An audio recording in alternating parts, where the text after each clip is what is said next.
So what we're trying to do now is to call all warring factions together and reconcile. Of the November 26 elections in Ondo State, we ask, will reconciliation help the People's Democratic Party retain the governorship seat in Akure? Will Ali Modu Sharif faction and the Makarafi faction reconcile and fly just one candidate? Or will their division help other leading candidate coast home to victory? That's our talk time this morning on TVC Breakfast.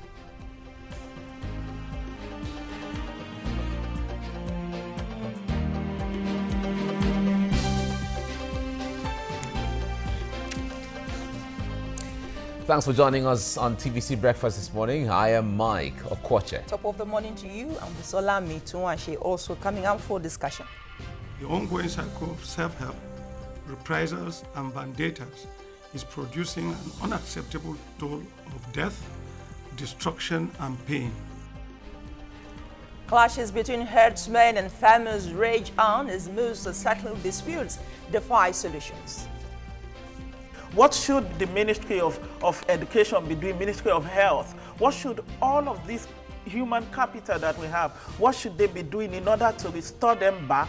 But most importantly, to pass a message to other girls, other abductees, that when they come back, we have a readiness system in place to ensure that their holistic rehabilitation into the society.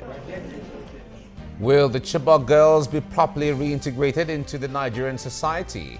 Will their orientation on militancy change? And what should the government do to fully bring them back? That's our first big story on TVC Breakfast discussion this morning.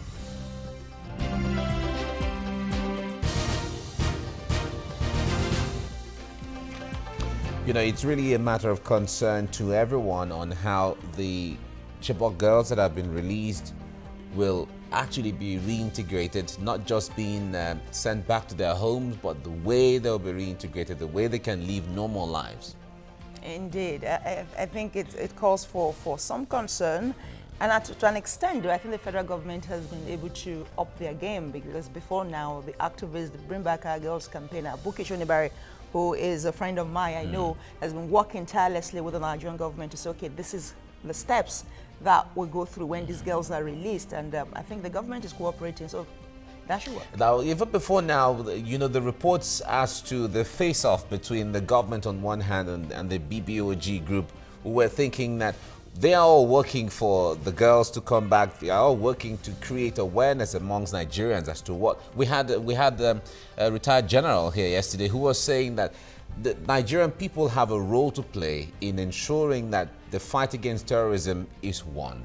And if the BBOG, on the other hand, are contributing their own quota to saying, okay, fine, let's keep this dream alive, they're supposed to be on the same page with the government. Indeed, they should be.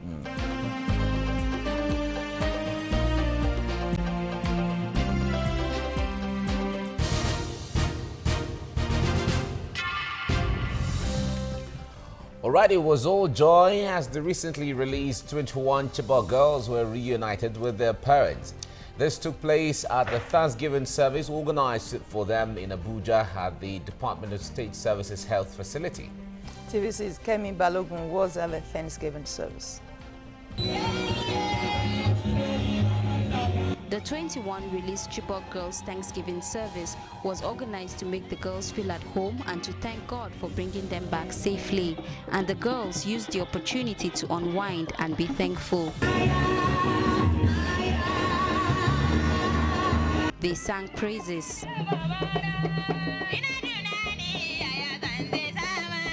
They danced. They prayed. We thank you that when they come, oh God, we will yet witness another day of Thanksgiving like this. And they gave testimonies. I never thought that I would see myself dancing like this because of what we went through. There was a time a plane threw a bomb very close to where I was sitting under a tree, but nothing happened to me because it was all God's plan. We had been left hungry for months, but God still kept us. So we thank Him today for everything, and we still pray for our other sisters that have been left behind. But in the midst of all this, they were still incomplete. Their parents walked in, defying the rain, to celebrate the return of their daughters. Parents and their daughters are coming out to publicly declare or to identify one another, and I can tell you from this little space, the joy that is being felt here is unquantifiable. Tears of joy flowed freely as mothers, fathers and grandparents all stopped the service to dance their hearts out in praise to God for the safe return of their girls. To dwell a bit more on this day. Like I said, this is the day the entire world has waited. This is only the first step in what we believe will be the total liberation and release of all remaining girls. Already we're on phase 2 and we are already in discussions. You can see the joy of the parents that arrived only this morning. They arrived Abuja at 2 a.m. this morning, and it took me a lot of persuasion to keep them together to rest before we bring them to the children. You can see how excited they are. We are all very excited. Nigerians are excited. The world is excited. This is just the beginning. The government should rehabilitate them, find better school for them, and then let them continue their education. Because Chibok as a community, we are very small, but we are educated. So it is the education that is our bedrock. It is the education that brought us to the limelight. It is still not clear whether the girls will be released to return to Chibok with their parents soon. Sources at the Department of State Services, where the girls are being kept, say they are healthy enough to return home. Kemi Balogun, TVC News, Abuja. All right, actually, that was a moment the world has been waiting for, praying and hoping to see somehow, and it came. Indeed. They were still expecting even more because some of the Chibok girls are still there, and the government has assured that the negotiations are still ongoing to bring them home. Joining us now is a medical doctor in the house, Dr. Priscilla Imade. She is here. We'll certainly be talking about this. It's good to have you join us. Good morning. Thank you. Good morning. Nice to be here. Now, the point is, all Nigerians have been happy about the release of the Chibok girls, at least the first 21 has been released. But the concern now is how to make them live normal lives again. Yeah. Now, at this stage, when it comes to bringing them back to the girls they used to be, what should be the first step considering that? Well, we have to first of all give thanks to God for the release of the Chibok girls. In fact, ever since these girls have been abducted, it has been a serious pain in the hearts of mothers, especially mothers like myself and other mothers out there. And then sometimes I feel pained when some people say it never happened. If we are opportuned, to be close to the parents of those girls, who know the kind of pains they've been through. And now that about 21 of these girls have been released, I think we need to give thanks to God while still trusting Him for the release of the other girls. These 21 girls that have been released, it's paramount for us to understand that these girls, they have been through a lot of trauma, psychological, physical, spiritual, in fact, in all its ramifications, and there is need for rehabilitation. This rehabilitation we are talking about is not necessarily that it's going to bring the girls back to the stage they were. To answer your question directly, there is no amount, there's nothing anybody can do now that can actually, erase or reverse that damage that has been done. But as a government and as a people, it is important for us to, as much as possible, ensure that these girls are restored to functional lives even after their almost 2 years of captivity in the lion's den, or so to speak. So I just know that as a government and as a people, all hands should be on deck to rehabilitate these 21 while still trusting God and urging the government for the release of the others. Okay, if we're to look at the rehabilitation process, what would you be looking at for as a medical doctor? Well, first and foremost, I'm a doctor of optometry, and I have a master's degree in public health. And when we talk about the health of these girls, the first thing that should come into place is their mental rehabilitation. They need to see a psychiatrist. or a physiatrist that will be able to, you know, reorientate these girls and bring them back to almost or near stage of health that they were in. Their health needs to be looked into physical. They need to do a physical examination of all their systems and internal organs to make sure that, one, they've not been infected with diseases. Nobody knows what's, you know, had been going on. We can all but just imagine that they would have gone through XYZ. But physical examinations need to be carried out on their system, different organs in the body, to ensure that first they are in good state of health, and then a psychiatrist needs to come in. In fact, different professionals need to come in at some point to help make sure that these girls are able to integrate back into the society without necessarily carrying the burden, the trauma of what they've been through in the hands of their captors. All right, but even if we pass them through this orientation and rehabilitation, will these girls be normal again? Wow. Well, from the medical perspective, well, we will say yes. It depends on how open or how ready they are to accept the whatever therapy that is going to be given them. And above all, we are in Nigeria, we believe in God, whether Allah or God and all that. So we pray, and then besides the girls too, the parents also need rehabilitation, because they too, they play a very key role in this rehabilitation process. The form of rehabilitation the parents may have may be a bit different from that of the children, but once the parents are able to be carried along, it will be better, and then you get faster results. The prognosis will be better for the children as well. So as much as possible, these girls, after the series of rehabilitation processes they are going to go through, which should be ongoing, shouldn't be a 1 month thing or a 2 month thing. I was going to ask, what should be the time lag really? It should be an ongoing process, because individuals react differently.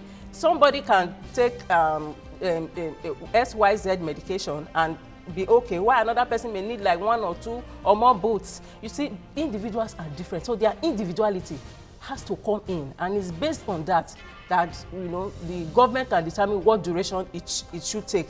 But we are actually advocating that it should be as long as, you know, as long as the girls can take, into decades, not just you just do it for 1 month, 2 months, and then you stop, or 1 year, 2 years. No, until these girls are being through school and then even being able to settle down on their own, to have their own families, the rehabilitation process should be ongoing. It should be non-stop.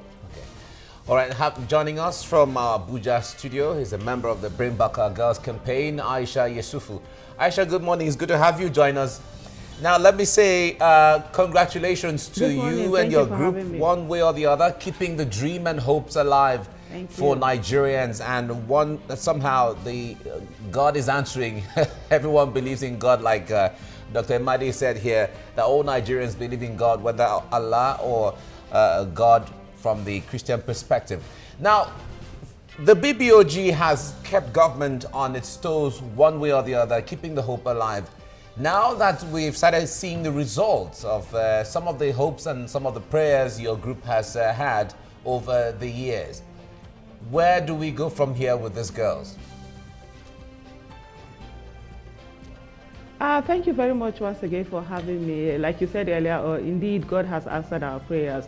I do know a lot of people did tell us we should go home and be praying. And one thing we continuously said is the fact that we will pray, and at the same time we will walk. I mean, prayers without action, it doesn't go well together. And so, alhamdulillah, we have our daughters back now. Some of them are back. We still have 197 that are still in captivity. And for us, what we have said is a slogan we have. We ask ourselves, when would we stop? And we say, not until our girls are back and alive, not without our daughters. What it simply means is that each and every one of the remaining 197 must be accounted for. So we are not going anywhere soon. And of course, all we did is to, by keeping the government on its toes, is just to do what citizens are supposed to do. The duty, the office of the citizen is not just to go and vote and go back. Or no, there is the demand and supply side of governance. And so what BBOG did was to activate that demand side of governance, to keep asking the government to do what it ought to do. And by demanding from the government and asking for the government, it simply put its confidence. It simply believes in the ability of the government to do it. For us as members of the Bring Back Our Girls movement, we just feel vindicated in the sense that even when our government didn't know that it could. We knew it could, and of course we have seen it can, and some of our girls are coming back. Like the girls in the house did say, rehabilitation is something that has to be ongoing. For us as a movement, it's not just to have our girls back, it's to ensure that they go on to get the life that even they, to achieve dreams that even they have not yet dared to dream. We have to ensure that. We have to rehabilitate them. We have to ensure they go back to school. We have to ensure that they get to be world leaders that they are supposed to be. Because at the end of the day, what is it that the terrorists wanted? They wanted them not to have the education. They wanted them not to go to school. And like Malala said, terrorists are afraid of a girl with a book. And that's what they have simply shown. So it's an ongoing thing that in the next years to come, like she did say, decades from now, we'll keep working and ensuring that our Chibok girls and all other abductees that have been rescued get the best that they can, the best psychosocial therapy, so that we will not have a society that will have broken human beings. And at the end of the day, it's going to be a problem for us all if we don't tackle it. All those that are coming back from captivity, not just our Chibok girls, every Nigerian citizen, every Nigerian life must matter. And that is why for us, when people say to us, why have you not gone home? 20,000 have been rescued. We said, no, 20,000 is not the same thing as all abductees, because we continuously hold our government, to our president, to his inaugural promise, where he said that the war against Boko Haram will not be said to have been won without the rescue of all abductees. And we want each and every Nigerian that is with terrorists to come back home. And that's the reason why Bring Back Our Girls movement worked on the missing persons register and took it to the National Human Rights Commission. And the federal government has taken it on. What we said that every Nigerian that is missing must be known and brought back home. Okay, if you will, can you walk us through what you think or what your group has perhaps thought should be the rehabilitation process for these girls? We have a document called the VAST document, which we have given to the president when we met with him July 8, 2015. And this is a verification, authentication, reunification system document. Basically, what we're saying, first of all, when our Chibok girls are rescued or any other abductee is rescued, there has to be a verification process that goes on to be identified, to know where they are from. And even consistently, we have asked for other abductees that have been rescued. We have asked for their names. Let's know who they are. It is not the same thing to just say that people have been rescued. Who are they? Where are they from? So that we'll have the number and know how many of our citizens we would help out as a nation. After the verification, the verification and authentication, which has to do with the parents being involved, and rehabilitation, and then reintegration. This rehabilitation is a whole, it has to be holistic. It's something that it's going to take years. It's something that it has to be done as a whole. They have to be in a safe environment. We don't want them being taken back to Chibok. We have to be in a safe place where they can be with family. It doesn't make sense like what we had with Amina Ali. She has been on her own for a long time with strangers. So practically it's almost the same thing like being in captivity. Even though now you're with government, you're not with the terrorists, but you're alone somewhere. So they should be placed in a place where they can have access to their families. If it means relocating some of their family members to be with them for a while, for them to be able to get themselves back and get all the right kind of, they should be treated for post-traumatic stress disorder. They should be treated, they should go through psychosocial therapy, like I said earlier on, physical, medical, complete medical checkup and medical, giving the medical attention that they need. And also this is where we will need the therapies. There's so many things that they have to go to talk about, therapeutic help, and a whole lot for them to be, and then for them to be debriefed, get as much. This is the time for us. We feel that the government now have like 22 credible intelligence sources for them to use, and it will help us a great deal. And this is something that as a nation we need to get all the experts we can get for them to be able to get the information that will be useful to us as a nation. All right, Aisha, thank you. We'll come back to you. Dr. Mahdi, yes, sir. Well, the environment these girls are going to reside or live, what impact would it have on their recovery or their orientation or rehabilitation, as the case may be? Because we had some analysts here who have said that returning these girls to live back in Chibok might be counterproductive, because that was where they were abducted from. The incident happened, and it has a way of, I won't use the word relapse, but it gives them a reminder of how bad things have been. Yeah. As part of the rehabilitation process, their environment needs to be changed. And like the BBOG had said, these children should not be taken back to Chibok. The government should be able to provide a better accommodation, both for them and their parents. Like I have told you before, that the rehabilitation process shouldn't only be for these girls. Their families should be carried along as well. If we want them to recover very quick and fast, we need to carry their families along. And I expect the federal government of Nigeria to provide better accommodations. We saw it on the screen where their parents live. These people they are not near middle, poor, low income earners. And their parents struggled to put these girls in school. And along the line, this education process has been truncated. All the government could do, or we're meaning Nigerians, is to come both to the aid of the girls and their families. By the time these girls are, allowed to reunite with their families in a very serene environment, you discover that the recovery rate will be very, very fast. So I will say that the government should provide a decent accommodation for these girls. Once they are through with the rehabilitatory homes, then they can as well go back to their families in a better environment. And then they can be put in schools where they will not be reminded of what has happened in the past. Now, the Chibok girls scenario, it throws a bigger picture about what is happening in our country, in Nigeria, the security situation. If you look at the different information, news that have been out as per what is happening to our children in their schools, our hearts are bleeding. If you look at the one that happened in Bonny Yadi, where about 40 or 41 boys were slaughtered, you can imagine what trauma, that the country is going through. And then look at the recent ones that have happened in Lagos. It's like the educational system of Nigeria is on trial. It's like the educational system of Nigeria is undergoing both, some people say it's spiritual. Well, I wouldn't want to go through that route. But then there is need for the government of Nigeria to wake up.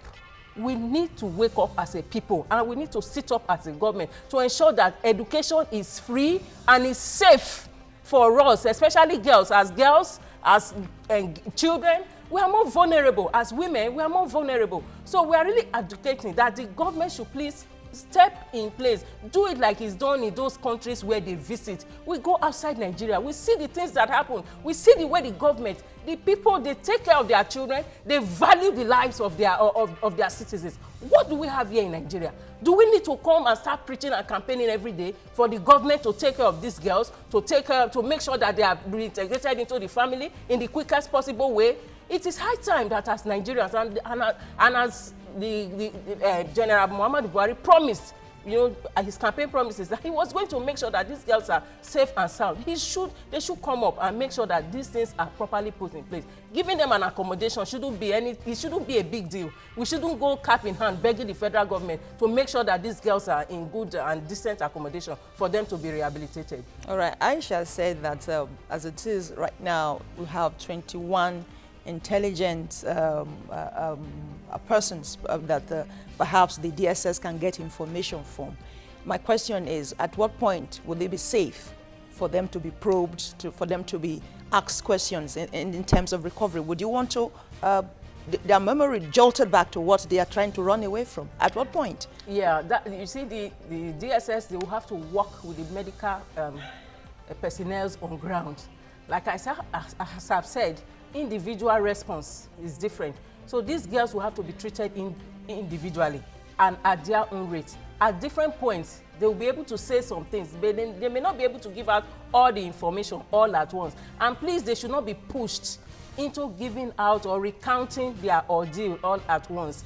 But gradually, as you reintegrate them back into normal life, you discover that these things will come to them naturally. They begin to say, and then they begin to give out information that the State Security Service can use for further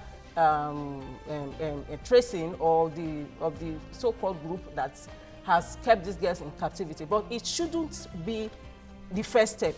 in their rehabilitation, because we don't want anything to trigger a reminder of what they have been through. But it should be done at their own pace. Okay. Yes. All right, we'll still have more to talk about this.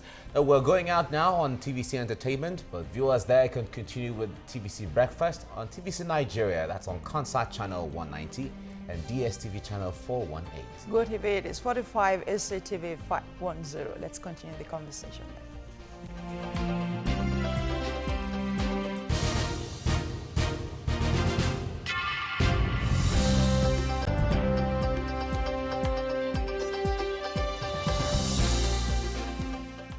If you're just tuned in, you're watching TVC Breakfast, and on this segment we're discussing the rehabilitation of the Chibok girls. A lot of Nigerians have expressed concern as to what the way forward for those girls will be and if they can live normal lives again as the girls they used to be before they were abducted by the Boko Haram militants. And we have in the studio Dr. Priscilla Imade. She's an optometrist and a human rights activist.